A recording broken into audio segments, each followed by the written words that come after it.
titip pesan, wasiat ini. Jangan lagi di antara kalian ada yang utak-ngatik keturunan Ba'alawi. Kenapa? Karena yang dibaca sama kalian tadi itu, habis sanadnya dari Kuitang. Habib Ali Kuitang. Jadi waktu kecil, Abi suka pernah dibawa oleh Abah, oleh Abi, oleh Kiai atau guru Kiai Ahmad Basri, Muhammad Tamim, suka dibawa ke Kuitang belajar mengikuti bersama-sama acara ta'lim. Karena itu maka kalian seluruh santri Alisan, alumni Alisan, jangan lagi ngutak-ngatik percaya kepada orang yang sebenarnya hakikatnya ya laisa min ahlil ilmi begitu. La siyama hadzal rajul yakni Al-Habib Ali bin Syekh Abu Bakar Salim al-alim al-alamah ad-da'i ila Allah fil alamil islami. Bayangkan sama kalian, baru datang besok harus sudah lagi ke Kalimantan. Kemarin ke Singapura, ke Brunei, sama seperti gurunya. Habib Ali itu bukan ceramah di Indonesia saja, muridnya itu di Afrika, di Amerika, di mana-mana. Jadi kalau kemudian ada yang utak-atik Ba'alawi, jangan-jangan nanti kena kutuk Allah Subhanahu wa taala. Ya. Tolong catat ini untuk para alumni. Yang lain terserah, Abi tidak ikut-ikutan, untuk alumni saja ini. Hadza rajul dzurriyyatun yani Habib Ali min dzurriyyah Rasulullah sallallahu alaihi wasallam. Fayanbaghi lana an nahtarim wa nuwaqqirah wa nasma' wa nunsit fi ma sayballighuna daqiqah. Yani alhamdulillah.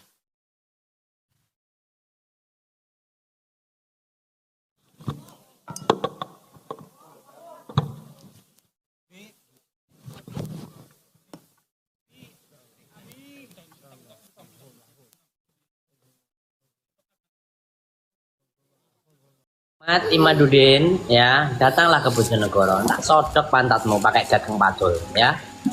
Datang ke Bojonegoro. Gagang pacul. Tak sodok pantatmu nggak pakai gagang pacul. Yang serius ngomongnya. Lah ini apa kurang serius, Iman? Kurang, mukanya muka nggak marah. Iman. Oh, datang ke Bojonegoro ya. Kosok tak sodok pantatmu pakai gagang pacul. Ini Al-Quran ya. Ini Quran. Asyhadu an la ilaha illallah wa asyhadu anna Muhammadar Rasulullah. Saya Auzi Muaimin bersaksi bahwasanya nasab Ba'alawi tersambung nasabnya kepada Rasulullah sallallahu alaihi wasallam. Dan semoga kalau memang imat itu membuat tujuannya tidak baik, dan pasti tujuannya tidak baik, semoga dilaknat oleh Allah Subhanahu wa taala. Amin. Allazi ja'ala awalal ashuril hurmis syarbi Zulqa'dah wa jalla asyhran haraman la yusbaka fiha namun himayatan lil hajj wa sadaqah wa'dah. Asyhadu an la ilaha illallah allazi aqaza ahda wa asyhadu anna sayyidina Muhammadan abduhu wa rasuluhu allazi haqqahu lahu hamda allazi jahada bilai haqqa jihadihi wa badala juhda. Amma ba'da fa ya ibadallah ittaqullah haqqa tuqatih wa la tamutunna illa wa antum muslimun. Faqala Allah ta'ala fil kitabil azizil karim. A'udzu billahi minasy syaithanir rajim. Bismillahirrahmanirrahim. Falamma balagha mausa yaqula ya bunayya inni asrafil manami ani asbauka fanzur wasatarah. Qala ya abati fa'al ma'tumar satazirun insyaallah minasabirin. Ma'asyiral muslimin wal muslimat, hadirin jamaah salat Idul Adha yang dirahmati oleh Allah Subhanahu wa taala. Pada hari ini bertepatan dengan tanggal 10 Zulhijjah tahun 1446 Hijriah atau bertepatan pula dengan tanggal 6 Juni tahun 2025 Hijriah, tahun 2025 Miladiah. Kaum mukmin dari belahan dunia ini dari ujung ke ujung dunia tengah berbahagia merayakan peringatan hari Nahar, melaksanakan sebuah nampak tilas kembali kepada sejarah yang membentang luas di alam semesta ini mengenai kehidupan seluruh umat manusia, wabil khusus umat pengikut Nabi Sallallahu Alaihi Wasallam, memantapkan sebuah kesuksesan di dalam kehidupan dunia hatta akhirat adalah implementasi ketauhidan yang disempurnakan oleh sosok contoh teladan yang menjadi pembimbing guidance dalam kehidupan kita, Nabi Ibrahim alaihissalam beserta istri dan anak sematawayang, putra Khalil Allah yang Rahman. Allahu Akbar, Allahu Akbar, Allahu Akbar, walillahil hamd. Dikisahkan suatu ketika Nabi Ibrahim alaihissalam ingin mendapatkan sosok keturunan dan kemudian beliau menuju Baitul Maqdis, berdoa meminta kepada Allah Subhanahu wa taala agar dikaruniakan, agar dianugerahi seorang sosok putra, anak untuk mendampingi kehidupan suami istri. Waktu terus berlalu begitu lama. Nabi Ibrahim kemudian kembali ke tempat halaman, tempat kampung halamannya. Dan pada saat itu Nabi Ibrahim dikenal sebagai Nabi yang ikhlas, Nabi yang jujur, Nabi yang berkorban bagi diri dan orang lain. Pada saat ketika Nabi Ibrahim alaihissalam mengorbankan 1.400 ekor kurban, 300 lembu, 1.000 kambing, dan 100 ekor unta. Masyarakat yang ada di kalangan kampung beliau berdecak kagum, memuliakan, memuji akan keikhlasan kurban yang diberikan oleh Nabi Ibrahim alaihissalam. Sembari mereka berkata, wahai Ibrahim, begitu banyak kurban yang engkau berikan, tak satu pun kami dari semua yang hadir ini mampu memberikan kurban sebanyak itu. 1.400 kurban. Ibrahim sebagai manusia biasa tentu merasa gembira, merasa senang apabila mendengar kalimat untuk memuji beliau. Sembari beliau berkata, jangankan 1.400 korban, jika Allah Subhanahu wa taala memberikan anak keturunanku mendengar munajat doa yang saya sampaikan, insya Allah anak saya pun akan saya korbankan. Waktu berlalu dengan begitu cepat. Ibrahim lupa bahwa dia pernah bernazar di hadapan Allah Subhanahu wa taala. Dalam seketika datanglah pengakuan, datanglah sebuah ujian. Mimpi falama badal mau saya oleh munaya ini arafil manam ani asbauka fansur masataro ya abatifal matumar satajiruni insyaallah minasabirin. Maka datanglah mimpi itu. Setelah sampai anak ini pada usia yang sanggup, dikisahkan dalam fakta-fakta sejarah bahwa Ibrahim berumur 86 tahun dan Ibrahim sudah memiliki jabatan sebagai Nabi dan Rasul, sementara anak yang diberikan Allah berumur 13 tahun.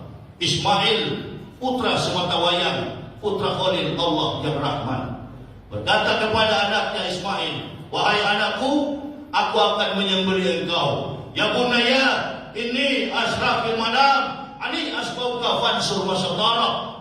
Dengan respon yang sangat cepat, diimbangi dengan ketakwaan, keikhlasan, ketakwaan kepada Allah Subhanahu wa taala, ketaatan kepada kedua orang tuanya. Beliau menjawab, ya abati al matumar satajiduni insyaallah minasabirin. Lakukan wahai ayahku dengan cepat, supaya engkau akan mendapatiku, insyaallah tergolong orang-orang yang sabar. Kemudian dilakukanlah penyembelihan itu. Pikirkanlah wahai Ismail, apa yang kira-kira engkau renungkan di dalam hatimu. Mengorbankan seorang anak bukanlah hal yang gampang. Anak sematawayang yang berpuluh-puluh tahun didambakan oleh Ibrahim alaihissalam, dan ketika datang anak ini akan dikorbankan, orang tua tentunya tidak rela. Kita tidak rela apabila anak kita dikorbankan begitu saja. Tapi kemantapan yen besuk Maryang eman yen wonten grahana ning sasi srengenge kembar liu. Lintang alit gumlareng siti. Sawi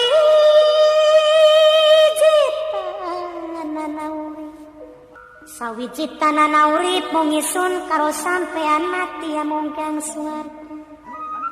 Nggak ada Wahabi, mungkin sebagian saudara kita berlebih-lebihan di dalam hal tabarruk tawassul. Ya agar kalau misalnya ada oknum keluarga habaib yang aneh-aneh itu, kita bisa mengingatkan, Beb, antum ini, kami ini wajib mahabbah sama antum kok menyimpang begini, gimana gitu. Kemudian Allah juga menentukan kita sebagai umatnya juga tidak main-main. Kemudian sekarang ini fitnah datang bertubi-tubi, tidak main-main juga. Ketika Habib Abdullah bin Muhsin Al-Attas ditanya pada waktu muncul Wahabi, ini gimana Beb? Ini Wahabi nih muncul ini semuanya dibunuh, kuburan diratakan dengan tanah. Ternyata apa? Kata beliau, hikamun anzalahallahu 'alan nas. Ini banyak hikmahnya yang diturunkan oleh Allah kepada manusia. Mengapa? Likai yatawassatu wa ya'tadilu ba'da an kanu malu. Agar mereka ini kembali ke jalan yang moderat, jalan yang netral, setelah sebelumnya mereka ini agak miring. Nah, ajaran Ahlus Sunnah wal Jamaah yang disebarkan kepada bangsa Indonesia ya di mana-mana, dari sejak Wali Songo kemudian para habaib habis itu, ini kan memang ajaran yang moderat. Kata Sayyidina Ali bin Abi Thalib karramallahu wajah, kata beliau, khairun nas annamatul awsat. Sebaik-baik golongan adalah kelompok moderat. Mengapa kelompok moderat? Golongan paling baik. Yalhaqu bihim at-tali. Orang yang terlambat biar menyusul pada mereka. Terlambat ini artinya kalau sekarang ya radikal kiri. Radikal kiri, sumbu kepanjangan. Kemudian ada lagi kelompok yang radikal kanan, wa yarji'u ilaihim al-ghali. Lalu kelompok yang ghulat, kelompok yang berlebih-lebihan, yang ekstrim itu agar mundur ke belakang, agar kembali kepada kelompok moderat ini. Nah, ini mungkin terjadinya fitan di akhir zaman ini. Ya mungkin karena ada memang saudara-saudara kita ini sudah agak miring-miring. Mungkin ada miring kanan, mungkin juga ada belok kiri, ada belok kanan. Akhirnya ya ada fitan-fitan ini agar umat Islam itu sadar kembali kepada jalan yang netral, jalan yang moderat. Dan ini pasti banyak hikmahnya. Mungkin kalau misalnya ini hikmah saja ya, tapi gak benar juga sebenarnya. Wahabi misalnya, seandainya gak ada Wahabi, mungkin sebagian saudara kita berlebih-lebihan di dalam hal tabarruk tawassul, walaupun itu sebenarnya masyru'. Cuma kadang-kadang orang-orang awam itu kan keliru-keliru dalam tabarruk dan tawassulnya itu. Dan sekarang memang saudara kita ini sudah banyak yang keliru di dalam bab tabarruk.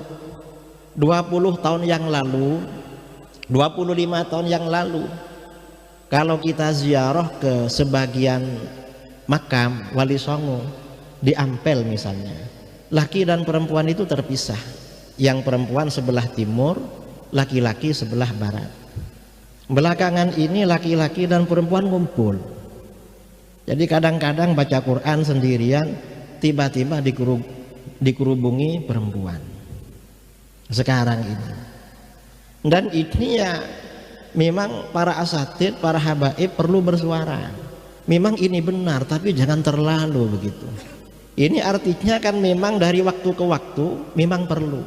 Kemudian lagi seperti misalnya dulu karena masa mutaakhirin ini hanya merujuk kepada kitab Mu'tabarah, sampai-sampai lupa mempelajari kitab-kitab hadis, mempelajari tafsir. Setelah muncul aliran-aliran Wahabi ini, para asatid sekarang banyak mengoleksi kitab-kitab hadis. Karena apa-apa yang menjadi ajaran Ahlus Sunnah harus dibela dengan itu. Nah, ini poin pertama yang ingin saya sampaikan. Kemudian ini ada beberapa poin ya yang saya catat terkait dengan PR kita pada masa-masa yang akan datang, yang pada masa-masa sekarang ini. Jadi bahwa amar ma'ruf dan nahi mungkar itu wajib kita lakukan dan setiap orang yang mampu. Cuman amar ma'ruf nahi mungkar ini harus bijak, kemudian harus mau'izah hasanah dan melalui siasat yang baik, yang terpuji. Karena kalau enggak nanti akan ada benturan dari pihak lain dan akibatnya tidak bagus. Ini seperti yang disampaikan ya oleh sebagian habaib. Habib Salim Asy-Syatiri berkata, kata beliau, al-ilmu laisa fawqahu hikmah walas siyasah akhiruhu khosasah. Ilmu itu kalau tidak bijak yang menyampaikan, memang di kitab itu ada, cuma yang menyampaikan tidak bijak, kemudian juga tidak siasah ya, tidak mengerti situasi dan kondisi, akhirnya justru kehinaan. Artinya apa? Bisa kerusakan akhirnya. Ini diantaranya. Kemudian lagi ya, nah kemudian lagi karena memang kehidupan dunia itu bisa hidup dengan ilmu agama. Orang itu kalau tidak punya ilmu agama, seperti di dalam kitab-kitabnya, itu berarti kan orang mati. Maka orang yang tidak punya ilmu agama itu mestinya tidak berhak untuk berada di depan membicarakan ilmu agama, mestinya begitu. Sekarang ini dari setiap komunitas ada yang seperti itu. Diperhatikan nggak punya ilmu memang, tapi ngomong ya, bicara apa saja dan diundang di mana-mana. Kadang-kadang viral itu. Ini gimana mengatasi seperti ini? Mestinya orang ini masih belajar, bukan ceramah atau bukan majelis atau apalah, atau bikin konten. Kemudian juga yang perlu diketahui, situasi sekarang ini sudah berubah, gak sama dengan dulu. Karakter masyarakat juga berubah. Kemudian juga berbagai perubahan ini memang melanda semua golongan, yang NU, yang Muhammadiyah, yang apa-apalah berubah. Dan perubahan yang paling luar biasa ya, perubahan yang paling parah ini banyaknya ulama-ulama kita yang wafat. Intiza'ul ilmi bintiza'il ulama. Ulama-ulama yang punya harisma, yang menjadi rujukan, semakin lama semakin tidak ada. Memang pondok-pondok semakin banyak, pondoknya para kiai, pondoknya para habaib semakin banyak. Tapi hasil survei dari dulu, anak-anak pondok itu setelah pulang yang masih aktif dengan ilmunya rata-rata kan 5%. Rata-rata kata kiai-kiai 5%. Dan itu sejak masa ulama salaf. Ada ulama salaf ahli hadis, muridnya 4.000, dipuji-puji sama orang, Masya Allah antum ini khair, senang, nanti banyak yang meneruskan. Ini muridnya 4.000. Kata beliau apa? Nanti murid saya yang bisa melanjutkan saya 4 orang aja sudah bagus, kata. Nggak perlu 4.000, 4 orang aja sudah bagus. Ternyata memang muridnya yang melanjutkan itu cuma 4 orang, padahal jumlahnya 4.000. Nah, apalagi memang pada masa sekarang menyampaikan ilmu di pondok-pondok di mana-mana tambah susah, karena yaitu tadi perubahan karakter. Saya sering ngobrol-ngobrol sama kiai-kiai di mana-mana, masalah ya masyarakat kita, ya mungkin juga karena kita juga. Dulu kalau ada santri ngaji dipukul sama kiainya, lalu orang tuanya tahu, anaknya dimarahi. Itu dulu.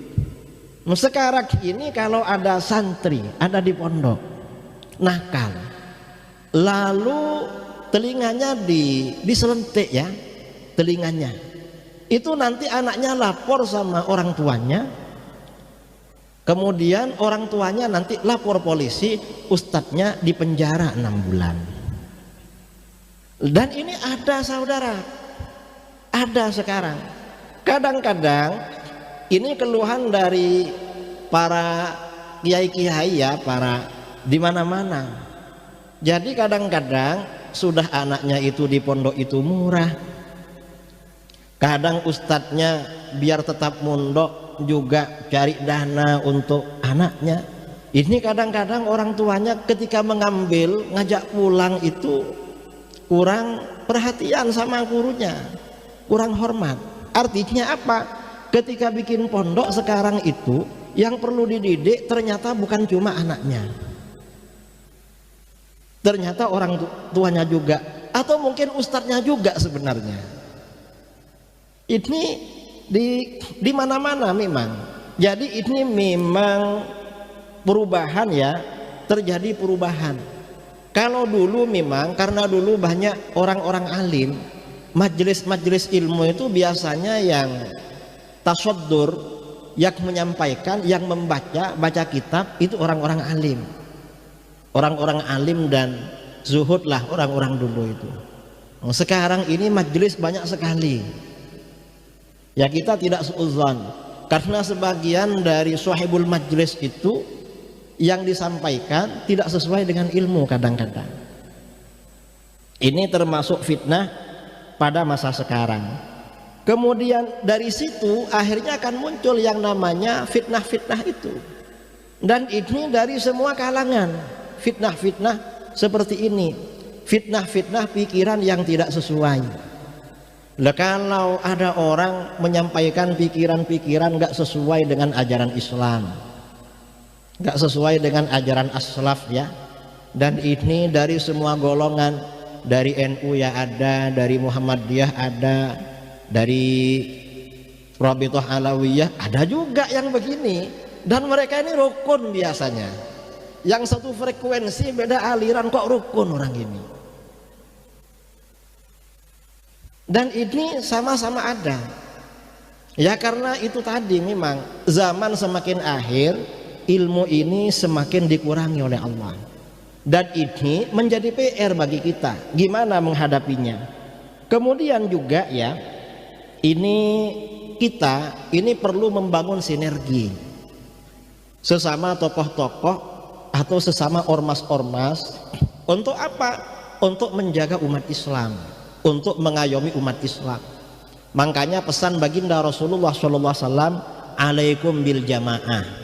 Kamu ini harus berjamaah, bareng-bareng, jangan sendirian. Kadang-kadang orang ini karena hebat, karena apa, mau sendiri aja. Dan itu kan tidak bisa kan. Memang harus ngajak-ngajak itu. Kemudian juga kita ini, terutama yang ahli ilmu, ini memang harus membentuk badan-badan yang melakukan amar ma'ruf nahi mungkar secara ilmiah. Kalau di NU itu ada lembaga Bahsul Masail. Kalau Muhammadiyah ada Tarjeh. Ya mungkin di Rabithah ini ada apalah.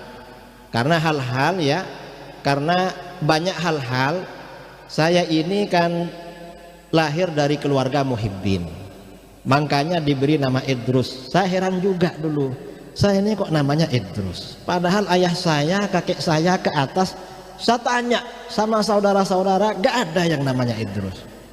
Ternyata dulu ada Habib Idrus sering keliling-keliling sekitar rumah saya, memang dekat dengan keluarga, lahir diberi nama Idrus. Jadi memang lahir dari keluarga muhibbin.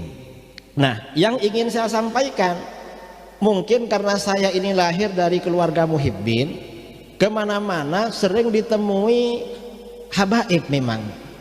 Misalnya kemarin bulan Ramadan, waktu di Texas yang menemui saya ini Sayyid Fikri Syahab, waktu di Amerika. Kemudian di New York itu dari Surabaya Reza Al-Habsyi. lalu di Washington DC ada lagi, dan di mana-mana memang.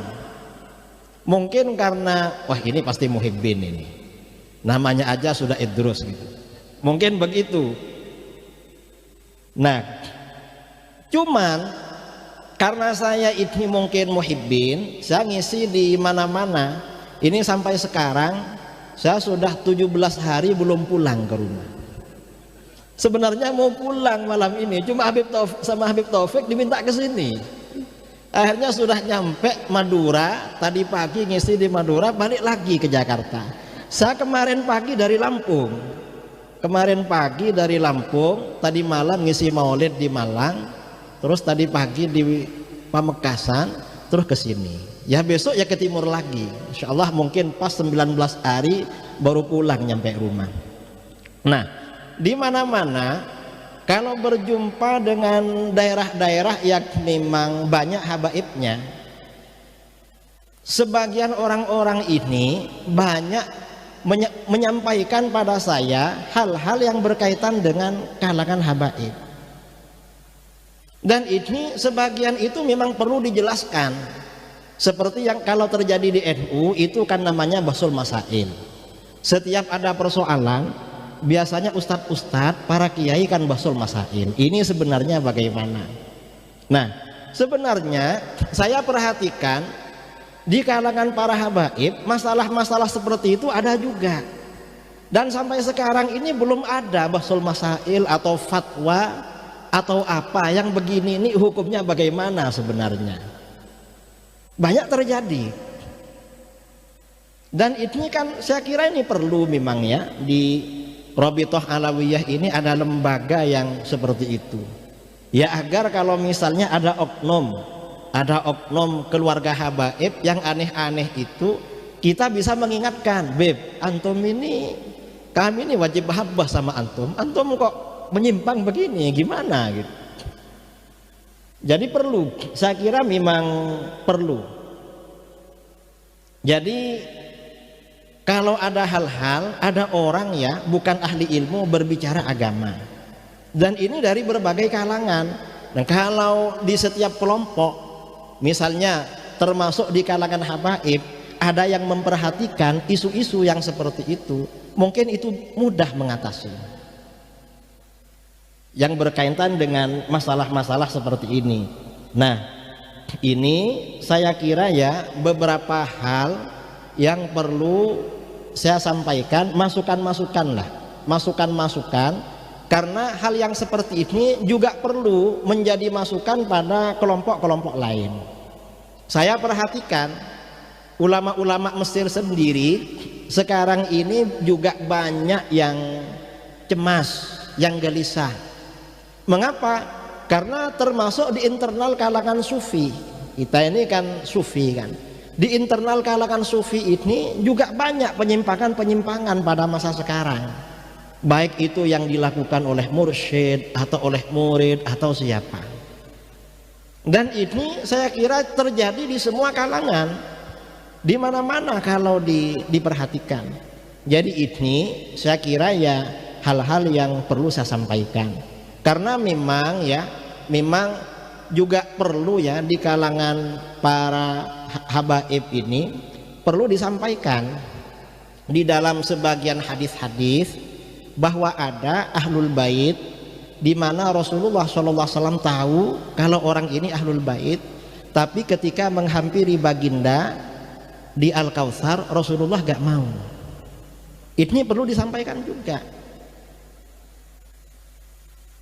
Karena ada yang seperti itu. Yang seperti ini sebenarnya bagaimana di dalam keterangan hadis-hadis sahih itu.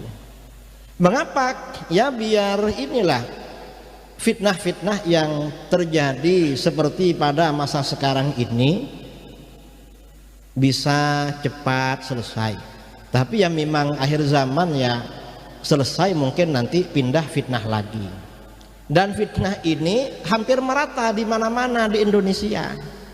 Saya ceramah di mana-mana, ceramah maulid, gak nyinggung-nyinggung nasab, ditanya nasab sama orang. Saya gak mau ceramah nasab karena ini maulid, acaranya baginda Rasulullah SAW. kita terangkan gimana sebenarnya cara kita beriman kepada Rasulullah. Keagungan Rasulullah itu bagaimana, sifat wajib para nabi bagaimana, menyampaikan itu. Ceramah 1 jam gak jinggung-jinggung masalah lain. Setelah ada tanya jawab, selalu ada saja yang tanya soal nasab, padahal itu daerah pelosok. Saya pikir fitnah nasab ini cuma di Jakarta, karena di Jakarta ini Habib-habib selalu ramai demo, ramai apa begitu ya. Atau misalnya di Pasuruan ya, karena ketuanya Habib Taufik dari Pasuruan, atau di daerah Jawa lah. Ternyata pelosok-pelosok di luar Jawa juga menerima yang fitnah-fitnah seperti ini. Ini gimana? Saya kira memang perlu kebijaksanaan lah dari kita semuanya, terutama para pakar, para alim, untuk mengatasi hal ini. Dan ini ya perlu diatasi seterusnya. Setiap ada persoalan memang perlu ada jawaban secara syar'i. Secara syar'i sebenarnya bagaimana jawabannya, dan itu para ulama-ulama kita kan sudah menyampaikan di dalam kitab-kitab tafsir, dalam syarah hadis, kitab-kitab fikih, kitab tasawuf, sudah menyampaikan semua agar masyarakat sekarang ini tahu terhadap persoalan seperti ini. Dan sekarang ini beberapa hal yang harus kita agungkan diganggu semua. Contoh, mengagungkan Rasulullah SAW. Ada aliran-aliran yang ngomong melecehkan. Atau misalnya malaikat ini di dalam aqaid kan termasuk harus diagungkan. Ini dilecehkan dan orang diam. Sampai ada orang ngomong, saya ini bisa panggil malaikat Jibril. Memangnya malaikat Jibril Pak Menteri yang bisa dipanggil kayak dulu? Kan enggak kan? Cuma karena syiddatil jahli. Pada zaman sekarang sangat bodoh orang sekarang, orang itu gak peka masalah seperti ini, padahal ini masalah pokok di dalam agama. Nah, barangkali ini masukan-masukan dari saya pribadi, dan mungkin para alim, para pakar, para ulama yang ada di sini, insya Allah banyak yang lebih tahu dari saya. Saya